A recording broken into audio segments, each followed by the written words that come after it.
Donc, en regardant le cheval, tu comprends l'humain. C'est que c'est la base de ce coaching-là.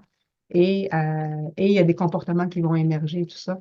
Les gens, et c'est des prises de conscience qui sont super rapides. Je dis souvent que le cheval, c'est un accélérateur de croissance parce qu'il donne un feedback très, très, très rapidement sur ta posture de leader, puis sur comment tu es, puis ce que tu dégages, le message que tu envoies quand tu es en présence de lui ou d'elle, là. Donc, et ça, ben, ça prend pas de gants blancs, ça prend pas 6 mois en classe, là, pour avoir ce feedback-là et des cours à n'en plus finir. Le cheval, il se fout premièrement de ton titre, que tu sois le président des États-Unis, ça ne lui dérange pas. Et il va voir derrière le masque. Donc, tu n'as pas le choix d'être authentique avec le cheval. Et si tu n'es pas authentique, en réalité, c'est là que tu vas avoir des problèmes avec le cheval. Parce que lui, il sait que tu ne l'es pas. Donc, il n'écoutera pas ce que tu vas lui demander.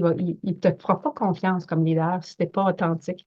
Donc, le cheval nous amène là-dedans, dans cet espace de présence, d'authenticité, ce qu'on appelle de congruence, ce qui est d'être, de dégager ou de l'image, ou ce que tu dégages, c'est ce que tu ressens aussi à l'intérieur.